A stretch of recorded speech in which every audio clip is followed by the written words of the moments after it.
시편 24편 강해입니다. 24편은 창조주 하나님을 찬양하고 또 그 앞에 나가서 경배할 자격이 있는 자가 누구냐 라고 물어보고 대답하는 내용이 이어집니다. 그런데 그 하나님이 어떤 분인가 하면 승리의 왕이시라는 겁니다. 그래서 바로 하나님을 경배하는 자, 그 사람들이 바로 승리의 왕과 함께 그 승리를 함께 축하하며 그 자리에 들어갈 수 있다는 것입니다. 첫 번째로 1절부터 2절은 창조주 하나님을 찬양하는 내용이 나옵니다.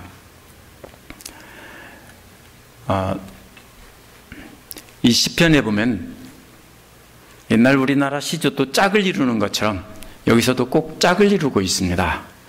땅과 그 안에 가득 찬 것과 또 짝을 이루는 것은 온누리와 그 안에 살고 있는 것, 이렇게 되어 있습니다. 땅과 짝을 이루는 것은 온누리, 즉 세상이라는 뜻입니다. 땅과 온누리가 어떻게 다르냐? 다릅니다. 어떻게 다릅니까? 땅과 그 안에 가득 찬 것은, 땅은 그냥 땅을 말합니다. 전체 땅. 그리고 그 안에 가득 찬 것은 모든 생물들입니다. 그러나 여기 말하는 온누리라고 하는 말은요, 번역된 말은 세상이라는 말인데 사람들이 모여 사는 곳이란 뜻입니다. 이것은 아무데나 있는 게 아닙니다. 오늘날 지구상에도 사람들이 안 사는 곳이 있고 사람들이 사는 곳이 있죠. 바로 사람들이 사는 곳, 그 안에 있는 것들은 뭡니까? 사람들입니다. 그러면 무슨 말입니까? 땅과 그 안에 있는 모든 생물들과 그리고 사람 모여 사는 그곳에 있는 모든 사람들이 다 주님 것이다, 이런 말입니다. 그런데 이 세상은 어떤 세상이냐면요, 하나님을 믿는 사람도 있고 믿지 않는 사람도 함께 섞여 있는 세상입니다. 그게 세상입니다. 모든 인간, 피조물인 모든 인간들입니다. 근데 계속 그렇게 섞여 사는 것이 아닙니다. 마지막 때에는 알곡과 가라지를 예수님께서도 구별하신다고 했습니다. 근데 지금은 섞여서 함께 살고 있습니다. 그래서 믿는 자들이나 믿지 않는 자들이나 다 하나님의 소유이고, 그리고 땅에 있는 모든 피조물들도 하나님의 소유라고 말하는 것입니다. 그래서 여기서 비교되는 것은 온 지구 전체에 있는 모든 생물들과 또 사람 모여 사는 곳에 있는 믿는 자건 안 믿는 자건 모든 믿는 사람이 다 우리 하나님의 소유물이다, 이런 말입니다. 근데 2절은 뭐라고 시작하냐면요, 원어에서 왜냐하면 이라는 말로 시작합니다. 그걸 빼놓으면 안 되는데요, 왜냐하면, 왜 그렇게 모두가 다 하나님 소유라고 하냐 하면 뭐라고 했습니까? 이 땅과 세상이 왜 여호와 것인가 하면 그 말입니다. 그 이유는 먼저 그 기초를, 그 바다를 정복하여 세우셨다라는 겁니다. 주, 세 번역에서 주라고 번역된 말은 원어에서는 여호와입니다. 여호와, 주께서, 여호와께서 바다를 정복하시고 세우셨다. 그 기초를 이란 말은 원어에 없어요. 그냥 여호와께서 바다를 정복하고 세우셨다. 이 말은 바다 위에 세우셨다, 이렇게 되어 있습니다. 왜냐하면 여호와께서 바다 위에 세우셨다. 뭘 바다 위에 세웠어요? 바로 앞에서 나온 거예요. 그 땅을 바다 위에 세우셨다. 이 세운다는 말은요, 원래 둥둥둥둥 떠다니던 것을 바닥 밑에다가 말뚝을 박고 줄을 매서 움직이지 않게 고정시켰다라는 뜻입니다. 원래 하나님께서, 창조주 하나님께서 땅들이 바다 위에 둥둥 떠다녔던 것을, 그것을 움직이지 않게 고정시켰다. 실제로 바다 위에 떠다닌 게 아니라 그 땅 지구가 뜨거운 그 용암으로 되어 있으면서 대륙 전체가 이렇게 움직였다라고 하죠. 실제로 움직이던 것이 고정이 되었다라고 합니다. 그래서 그렇게 움직이던 육지를 하나님께서 고정시키셨다. 땅에 있는 모든 생물들이 살 수 있도록 그걸 고정시켜 주신 분이 누구냐면 하나님이라는 겁니다. 내가 집을 졌으면 그 집 주인은 저예요. 그죠? 바로 그런 뜻입니다. 또 강을 정복하여 단단히 세우셨구나라고 했습니다. 원어에서의 말도 역시 강 위에 세우셨다, 이 뜻입니다. 근데 뭘 세웠다고는 안 했습니다. 뭘 세웠을까요? 세상, 사람들 모여 사는. 옛날부터 사람들은 다 어디에 살았습니까? 강가에 살았습니다. 제가 초등학교 때부터 계속 다니면서 결혼해서까지 산 데가 충청남도 부여군 부여읍입니다. 거기가 백제의 수도입니다. 왜냐하면 백마강이라고 하는 좋은 강이 있기 때문에 강변에 아름다운 곳에 평평한 땅에 세운 겁니다. 높은 산이 없어요. 다 낮은 산만 있고 다 평지예요. 그런 곳에 사람들이 모여 살았어요. 옛날부터 사람들이 모여 사는 세상이란 바로 어디냐면 바로 강가, 강 위에, 강 옆에 이런 곳입니다. 그래서 사람 사는 세상을 강 위에 세웠다라는 것입니다. 특히 성경의 땅을 이해해야 돼요. 이스라엘 지방이나 중동 지방에서는 어디에 사람들이 삽니까? 강과 호수, 갈릴리 바다라고 하지만 사실은 큰 호수예요. 그 호숫가에 사람들이 모여 살죠. 또 그 요단강 가에 여리고라는 성이 있어서 오래전부터 세계에서 가장 오래된 도시라 이렇게까지 말할 정도로 오래된 곳이 여리고예요. 왜? 물. 또 바빌론 강가에, 이런 데도 유프라테스 티그리스 강가에도 역시 문명이 발달했고, 이집트도 역시 마찬가지입니다. 옛날 고대 문명은 전부 강가에 발달했습니다. 그래서 1절에서 온누리라는 것이 바로 뭐냐면 바다에 떠 있는 것은, 온 땅은 바다에 바로 떠 있는 것이고 바로 온누리는 강에 있는 것입니다. 그래서 바로 그런 뜻입니다. 물이 있는 곳, 그런 곳에 사람이 모여 산다. 그것을 누가 하셨냐? 하나님께서 하셨다라는 겁니다. 그래서 세우셨다라고 둘이 똑같지만요, 원어는 다른 말이에요. 전혀 다른 말이에요.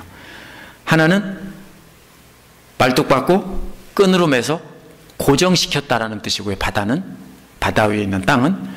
그 다음에 강 위에 있는 것은 뭐냐면 그것은 준비시켰다, 이런 뜻입니다. 그래서 뭡니까? 강가에 있는 도시는 뭡니까? 떠다니는 것을 고정시킨 게 아니고 거기에 사람이 살 수 있도록 준비시켜 놓았다, 이런 뜻입니다. 그런데 또 이 강이나 바다는요, 원래 히브리 사람들이나 이런 중동 사람들, 이런 사람들에게는요, 혼돈이나 악의 세력, 이런 것들을 상징합니다. 그래서 바다는 그 악의 세력으로 그렇게 상징합니다. 그래서 그러한 악의 세력을 정복해서 질서 있게 만드시고 모든 생물과 사람이 살 수 있게 하셨다, 이제 그런 뜻도 내포하고 있는 것입니다. 그래서 출애굽기에서 뭐가 갈라집니까? 홍해가 갈라지는 것도 역시 악의 세력이 지배하는 홍해를 하나님께서 가르시고 거기를 지나가게 하시고, 그리고 나일강을 핏빛으로 변하게 하고 다스리신 분도 역시 하나님이시다. 그래서 창조주 하나님은 모든 만물들을 다 지으셨고 사람도 살 수 있게 하시고 동물들도 다 만들게, 살 수 있게 준비해 놓으신 분이다. 그래서 땅은 바다에다가 고정시켜가지고 모든 동식물들이 살 수 있게 하시고, 또 그 가운데서 사람 사는 세상은 강가에다가 이렇게 준비시켜 주시고, 이런 말입니다. 그랬으니까 바로 그분이 바로 주인이다, 이런 뜻입니다. 그럼 여기서 우리가 첫 번째 자격을 우리가 배울 수 있습니다. 첫 번째 자격은, 하나님을 예배할 수 있는 자, 첫 번째 자격은 하나님이 창조주시라는 것을 고백하는 사람입니다. 근데요, 오늘날 많은 사람들이 빅뱅 이론이라는 것을 믿습니다. 그게 뭡니까? 우주가 어떻게 생겼냐? 작은 하나가 있었는데 그것이 갑자기 빵 하고 폭발해서 온 우주에다가 흩어져 있는 별들이 다 흩어져서 생겼다. 이렇게 과학자들은 설명합니다. 말이 돼요? 말이 안 돼요. 차라리 그냥 하나님이 만드셨다는 게 훨씬 쉽습니다. 그러면요, 하나님이 세상을 만드셨다는 것을 인정하지 않는 사람은요, 하나님을 믿는 사람이 아닙니다. 간단하죠? 가장 기본적인 자격입니다. 우리 하나님이 온 세상 만물들을 지으셨다. 오늘날 학교에서는 진화론을 가르칩니다. 어떻게 가르칩니까? 맨 처음에 나오는 게요, 공기 중에 있는 이 암모니아나 질소나 이런 것들이 있었는데 그것들이 압력과 어떤 열과 이런 게 더해져서 뭐가 생겼냐면 코아세르베이트라고 하는 어떤 단백질 합성체가 생겼는데 거기에서 원시생물, 단세포, 아메바가 생겼고 그 다음에 거기에서 그것이 점점 복잡한 생물이 돼서 물고기가 기어 올라와서 개구리 같은 양서류가 되고 파충류도 되고 그 다음에 파충류가 날개가 나와서 새가 되고, 이게 바로 뭐예요? 진화론이에요. 말이 안 돼요. 그거보다는 처음부터 하나님이 창조하셨다. 이걸 인정해야 돼요. 왜? 하나님을 인정하지 않다 보니까 그런 이야기를 만들어낸 거예요. 하나의 가설입니다. 이것이 시작이에요. 온 우주 만물, 해와 달과 별을 보고 모든 생물을 보면서 참 신기하기도 하지. 가르쳐주지도 않아도 어떤 것이 먹인지 아닌지 생물들 다 구별해요. 그죠? 한 번도 안 가르쳐줬는데도요, 우리 뒷마당에 토끼가 큰 놈이 하나 들어왔는데 우리 합이 처음 데리고 와서 10개월 때 조그만할 때 뒷마당에 내놨더니 토끼를 보고 잡으려고 막 사정없이 쫓아가요. 두 번도 따질 거 없어요. 저보다 더 큰데도. 어떻게 알았어요? 본능으로 안아봐요. 아, 저건 내 밥이야. 이렇게 안아봐요. 뭐예요? 누가 가르쳐줬어요? 하나님이 가르쳐주시고 하나님이 질서를 만드신 거예요. 모든 생물을 다. 그거를 인정하는 것이 우리의 믿음의 출발점이에요. 두 번째로 3절부터 6절에 보면 주를 경배하는 자가 나옵니다. 3절에서 6절은 이러한 혼돈과 악의 세력을 굴복시키시고 질서를 세우신 그 하나님을 경배할 자가 누구냐라고 묻는 겁니다. 이 사람은 어떤 사람이냐면요, 바로 그 하나님을 경배하기 위해서 멀리서부터 걸어온 사람입니다. 아니면 낙타를 타고 왔을지도 모르죠. 사막을 건너고 산을 넘어서 왔습니다. 죽을 고생했습니다. 그 중동의 눈으로 본 예수라는 책에 보니까요, 실제로 그 저자가 중동에 살면서 목이 말라서 물자루가 터졌대요. 가는데요.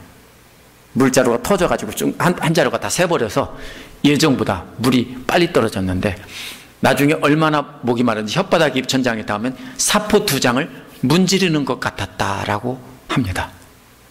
자기는 그 목마름을 경험했다라고 그래요. 바로 그러한 고통을 지나면서 먼 길을 걸어서 이제 예루살렘 성문 앞에 온 것입니다. 그러면서 문 앞에서 성문일지 성전문일지 정확하진 않지만 어쨌든 주님을 경배하기 위해서 이렇게 들어가려고 하는 것입니다. 그때 먼저 질문이 나옵니다. 누가 주님의 산에 오를 수 있으며? 라고 했습니다. 이 주님의 산은 예루살렘 성입니다. 예루살렘은 높은 산으로 되어 있는데요, 그 산을 뭐라고 부르냐면 시온산이라고 불러요. 그럼 시온산이라고 할 때는요, 예루살렘을 가리키는 말입니다. 그렇다면 이 사람은 아직 예루살렘 성문 앞에 있다라고 볼 수 있습니다. 그래서 누가 들어갈 자냐, 또 누가 그 거룩한 곳에 들어설 수 있느냐, 이것은 뭐냐면요, 시온산 꼭대기에 있는 예루살렘 성전을 말하는 거예요. 그 거룩한 성전에 들어설 수 있느냐, 시온산에 먼저 누가 들어갈 수 있고 또 그 성전에 누가 올라설 수 있느냐라고 질문한 것입니다. 따라서 그곳에 들어설 수 있는, 하나님 앞에 설 수 있는 자격 있는 자가 누구냐라는 겁니다. 이에 따라서 대답한 것이, 제사장이 대답한 것이 4절부터 6절입니다. 이런 자격을 갖춰야 된다. 4절은 먼저 거룩한 곳에 설 수 있는 자격입니다. 깨끗한 손과 해맑은 마음이 대조가 됩니다. 깨끗한 손이라는 말에서 깨끗하다는 말은요, 손이 아주 깨끗이 닦았다는 그런 뜻이보다는 손에 가진 것을 다 털었다는 뜻입니다. 손에 쥐고 있던 걸 다 털었다는 뜻이에요. 손이 대개 뭐를 상징해요? 손으로 행하는 죄악을 상징해요. 그런데 손이 깨끗하다는 것은 그 죄악을 다 털어버리고 이제 그만 두었다라는 뜻입니다. 죄를 하나도 안 지었다가 아니라 이제 하나님 앞에 서려면 죄를 다 털고 고백하고 회개하고 이렇게 서야 된다는 것입니다. 그래서 가진 죄를 다 쏟아버려서 더 이상 죄가 남아있지 않으면 들어갈 수 있다는 겁니다. 또 해맑은 마음이라는 말은요, 본래 금속을 팍 분질러서 반짝반짝 광을 나게 만든 것입니다. 칼 같은 거 말합니다. 칼이 녹슬었어요. 그럼 빛이 안 나죠? 막 문질러서 닦아요. 닦으면 나중에 어떻게 됩니까? 햇빛에 반짝반짝 빛나죠. 마음이 마치 뭐와 같다고요? 그렇게 반짝반짝 빛이 난다고요. 녹슨 그릇을 다 갈아서 제거하면 반짝반짝 빛이 납니다. 또 화살촉이 다 녹슬었어요. 그걸로 싸울 때 싸울 수 없어요. 그러니까 어떻게 합니까? 갈아요. 그래서 반짝반짝 빛나게 잘 갈아요. 날카롭게 갈아요. 이제 그런 것이 바로 해맑은 마음이란 뜻이에요. 뭘 갈아요? 근데 이건 비유고요, 마음을 가는 거예요. 마음을 반짝반짝 광이 나도록 갈았어요. 그래서 빛 되신 우리 하나님, 또 빛 되신 말씀을 받으면 어떻게 해요? 우리가 빛이 나는 거예요. 너희는 세상의 빛이라고 하잖아요. 바로 그러한 상태예요. 여기서 이 두 가지가 나옵니다. 깨끗한 행동과 마음은 반짝반짝 빛나는 마음. 그 다음 대조되는 것이 뭡니까? 우상에게 마음이 팔리지 않은 것과 거짓 맹세를 하지 않는 사람입니다. 여기서 어떻게 되어 있냐면요, 이 4절은요 손 행동이죠. 그 다음에 마음이죠. 빛나는 마음. 그 다음에 또 뭐예요? 우상에게 마음이 팔리지 않는 것도 역시 마음이에요. 그 다음 마지막에 거짓 맹세를 하지 않는 것은 사람들에게 하는 행위예요. 그럼 어떻게 돼 있어요? 행위, 마음, 행위. 그래서 히브리 사람들이 강조할 때 이렇게 말해요. 앞뒤에 뭐가 있어요? 행위가 감싸고 있고 가운데 두 개는 마음이 있어요. 그러면은 우리가 먼저 해야 될 게 뭐예요? 죄를 털고 깨끗하게 우리가 더 이상 죄를 짓지 말아야 돼요. 마음도 어떻게 합니까? 그러면서 갈아야 돼요. 녹이 뭐예요? 녹슨 것이. 여기 그 다음에 뭐라고 그랬어요? 우상에게 마음을 팔린 것. 마음에 다른 것이 섞여 있으면 그게 마음에 녹이 쓴 거예요. 이해가 되시죠? 다른 것에 마음이 팔려 있어요. 돈에 마음이 팔려 있고 다른 도박에 마음이 팔려 있고 뭔가 마음에 팔려 있으면 그것이 끼어 있어서 뭡니까?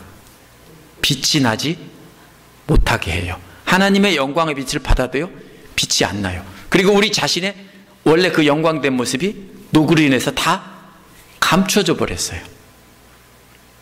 그럼 어떻게 해야 돼요? 손을 털고 끝나는 게 아니라 그 다음에 우리 마음을 갈아야 돼요. 저는 하나님의 말씀으로 갈아야 된다고 그렇게 생각해요. 그렇게 반짝반짝 빛나게 갈고 그리고서 헛된 우상에게 갈았으면 더 이상 다시 또 마음이 팔리지 말아야 돼요. 기껏 갈아놓고서는 깨끗하게 반짝반짝 빛났으니까 또다시 한번 마음에 다른 것을 두어볼까? 이렇게 하면 안 된다는 거예요. 그 다음에 행위뿐 아니라 말로도 사람들 앞에 그것도 역시 행위에 해당돼요. 거짓 맹세해서 남을 속이지 말아야 돼요.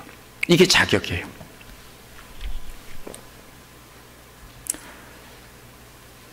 만약에 여기서 바로 이 해맑은 마음이라는 게 뭐냐면요, 무슨 뜻이냐면요, 갈았다고 했는데 만약에 우상에게 마음이 팔려 있으면 거기에는 온전히 하나님을 향한 마음이 없어요. 만약에 다른 남자에게 마음이 팔려 있으면 남편에 대한 사랑이 줄어들거나 없어져요. 그렇죠? 제가 어릴 적에 왜 옛날에 아주머니들이 모여서 이렇게 얘기하잖아요. 그러면 이웃집에 젊은 아주머니가 와서 얘기하는데 남편이 살을 타면 소름 끼친다고 이런 얘기를 하세요. 근데 저 그때는 몰랐는데 지금 지나고 보니까 뭔가 something wrong해요. 그죠? 젊은 부인인데 제가 어릴 때예요. 남편이 살이 타면 소름이 끼친다. something wrong해요. 그죠?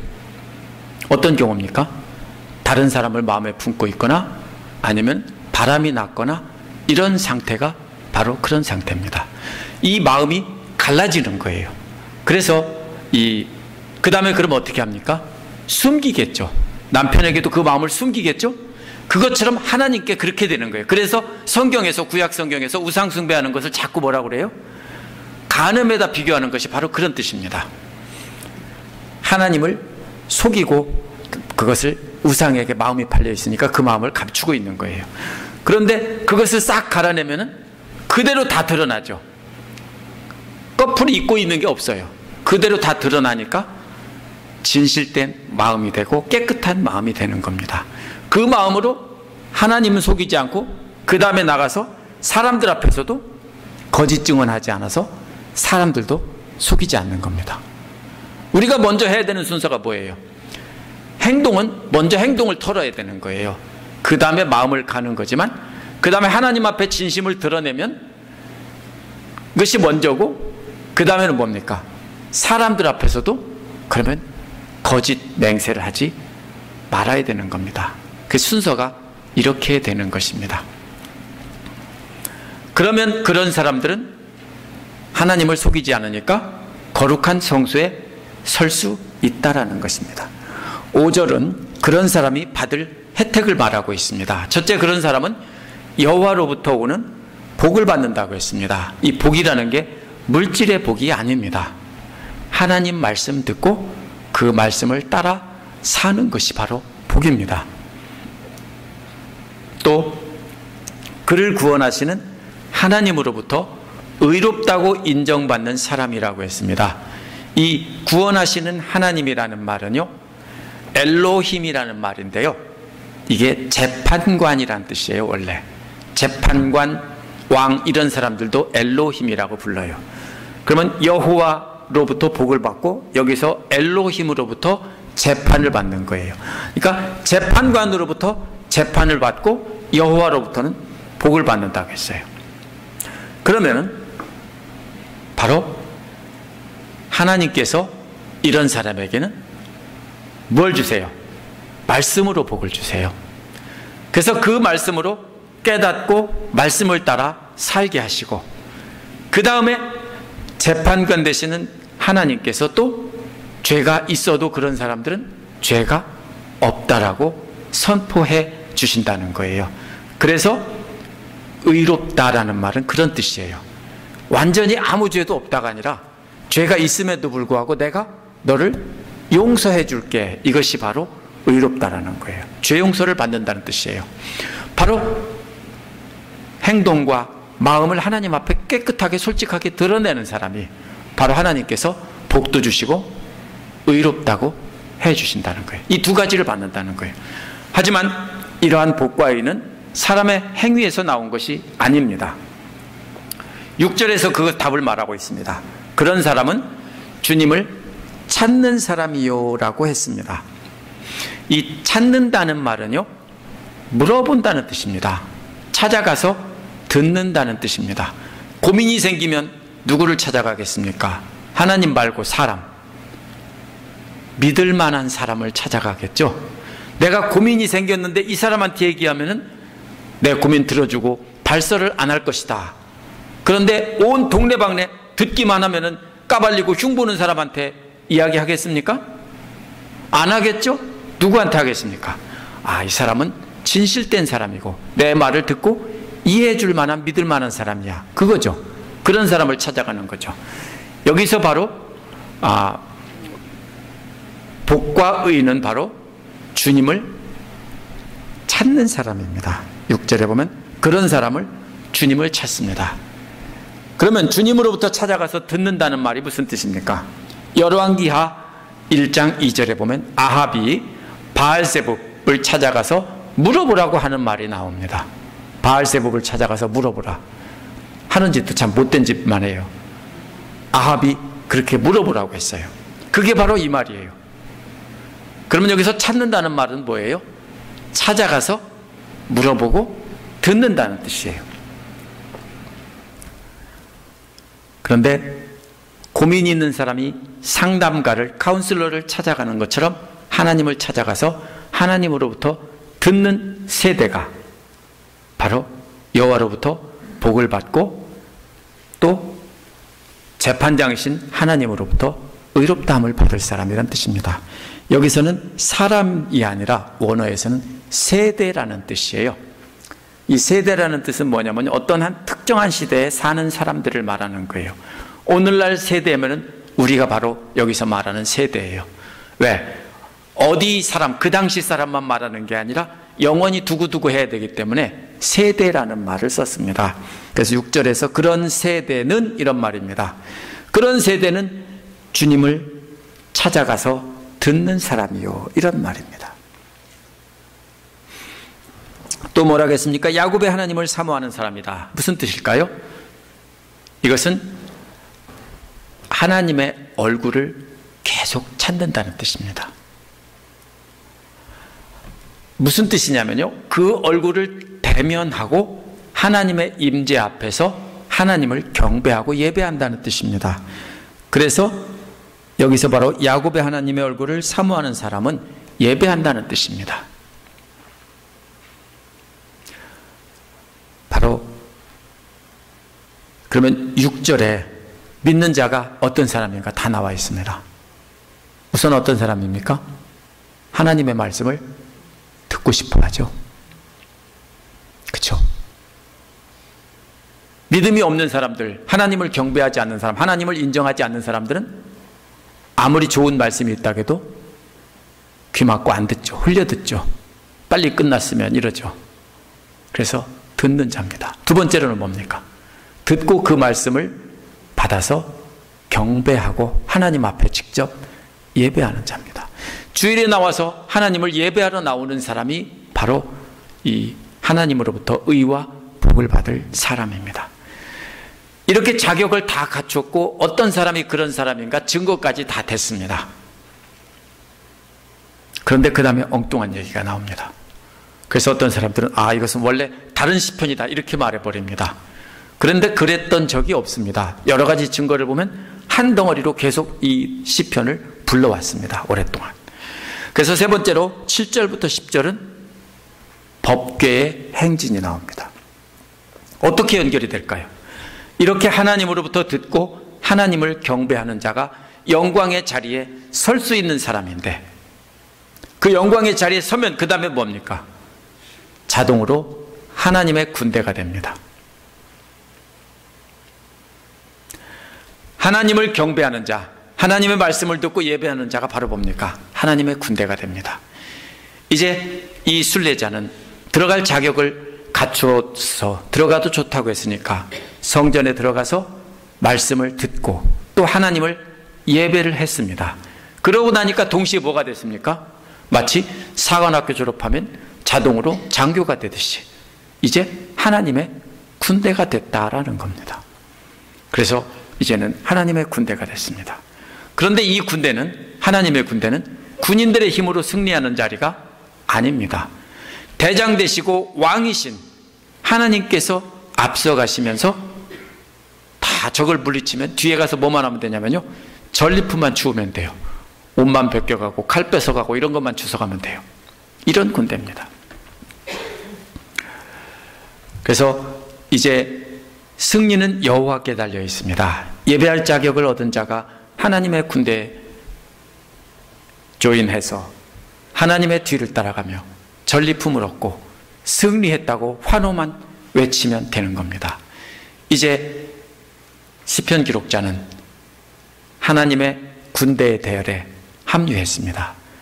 그래서 하나님의 법궤를 앞세우고 전쟁터에 나갔다가 승리하고 돌아오는 개선 행렬에 막판에 끼었을지도 모릅니다. 그러면서 7절에서 문들아 너의 머리를 들어라. 성문을 들어 올리라는 겁니다. 성문을 보면 만화 영화나 영화 같은 데 보면 성문이 보면은 막 들어 올리지만 그 다음에 말이 들어가고 이렇게 들어가죠. 그 성문이 들어 올리지고 또 막 들어가면 또 성문이 착각하고 뭡니까? 내려지고 그러죠.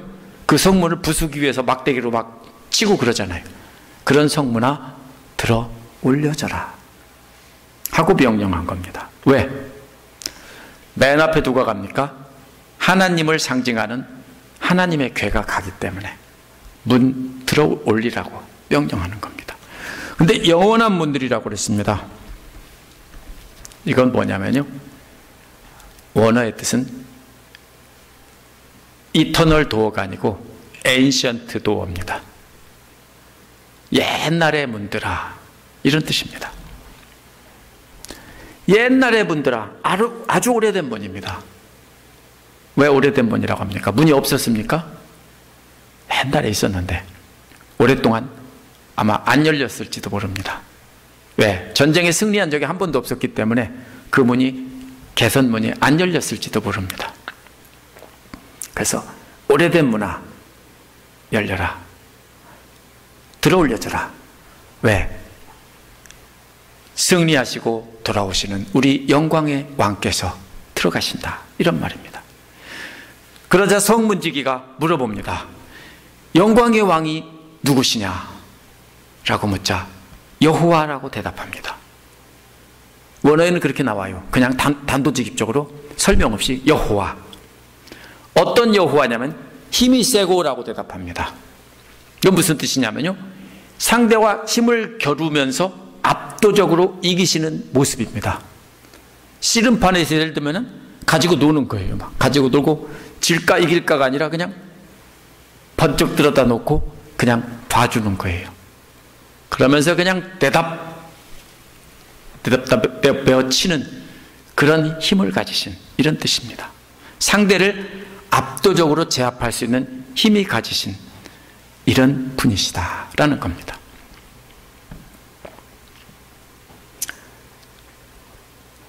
그 다음에 또 전쟁의 용사이신 분이라고 했습니다. 전쟁의 용사이신 분이라는 것은, 이거는 이제 높은 자리에 서 있는 사람이란 뜻입니다. 교만한 태도로 높은 자리에 서 있습니다. 이미 끝난 겁니다. 싸움이 끝나면 뭐예요? 상대를 완전히 이겼으면 그 다음에는 어떻게 해요? 높은 자리에 서 있겠죠. 바로 그런 겁니다. 그럼 이게 순서대로 되는 겁니다. 힘이 세다는 것은 싸우고 있는 모습인데요, 완벽하게 억누를 수 있는 힘을 가졌고 용맹하다, 그래서 전쟁의 용사다, 이것은 같은 말입니다.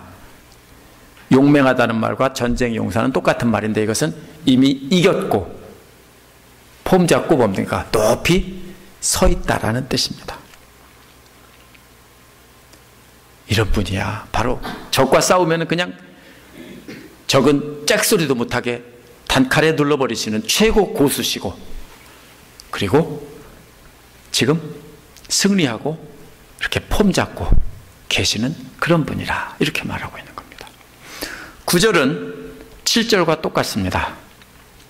약간 다른데요, 똑같습니다. 뭡니까?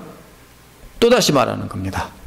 문들아 너의 머리를 들어라. 후렴처럼 반복해서 부르는 겁니다. 영원한 문들아 활짝 열려라. 영광의 왕께서 들어가시냐? 또 묻습니다.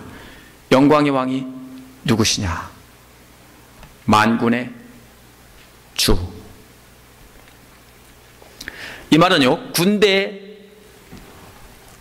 대장, 군대의 주님, 이런 말입니다. 만군이 아니라 군대의 주님, 그리고 영광의 왕이다. 영광의 왕이 뭐예요? 군대의 주인. 옛날의 왕들은요, 왕이 직접 전쟁터에 나가 싸우는 사람입니다. 사울도 뭐예요? 이스라엘의 최고 용사가 사울이고요, 다윗도 역시 이스라엘의 최고 용사가 다윗이에요. 옛날에 왕은 누가 되는 겁니까? 제일 쌈 잘하고 힘센 사람이 왕이 되는 겁니다. 그래서 왕이 나가서 대신 전쟁하고 그랬습니다. 영광의 왕이 누구냐? 바로 군대의 주인, 대장. 어떤 군대입니까? 시편 기록자도 그 군대입니다. 우리 군대의 대장. 그리고 그분이 뭐예요? 승리한 영광의 왕. 패배한 왕은 굴욕적인 왕이에요. 무릎을 꿇고 침뱉음을 당하고. 그런데 이 영광의 왕은 승리한 왕입니다. 이것이 무엇을 말합니까? 우리가 먼저 하나님을 예배하는데 어떻게 예배해야 되나? 첫 번째로 해야 되는 출발점이 뭐라고 했습니까? 하나님이 창조주시라는 것을 인정하는 것입니다. 그리고 찬양하는 자. 두 번째는 뭐라고 했습니까? 누가 그 예배를 할 수 있는 사람입니까? 먼저 뭐라고 했습니까? 손, 마음, 말, 행동. 행동, 마음, 행동인데 행동으로 먼저 처음에 시작합니다. 그러나 그 다음에는 우리의 마음에 가려진 것, 거짓된 것, 다른 우상숭배, 그것을 다 갈아내고 나서 하나님 앞에 다 드러내야 됩니다. 그러면 영광의 왕 되신 하나님께서 빛을 비춰주셔서 우리가 빛이 나게 되는 것입니다. 그러면은 그 빛을 가지고 사람들 앞에서 거짓말하면 안 되는 거죠. 그것이 바로 자격입니다. 그런 사람들은 말씀을 듣고 귀를 기울이고 또 하나님을 예배하는 사람들입니다. 이런 사람이면 자동으로 우리가 뭐가 됩니까? 승리하는 우리 왕이신 군대에 우리는 군인으로 자동으로 합류한다는 것입니다. 우리가 군대입니다. 우리 주님이 누굽니까? 그 군대의 대장, 우리의 대장이시고 왕이십니다. 근데 신약 성경에서는 누가 대장이라고 합니까? 예수님이 우리 대장이에요. 우리 대장 대신 예수님이에요. 하나님이 인간의 몸을 입고 이 땅에 오신 분이 예수님이에요. 그분은 바로 군대의 대장이십니다. 그래서 셀베이션 아미라 같은 것도 그래서 그것을 따서 그렇게 만든 거예요. 바로 이 말씀을 우리가 기억하면서 우리도 이렇게 하나님을 예배할 자격이 있는지 생각해 보면서 그 예배할 자격을 갖추고 하나님 앞에 나가는 우리 모두가 되겠으면 좋겠습니다. 기도하겠습니다.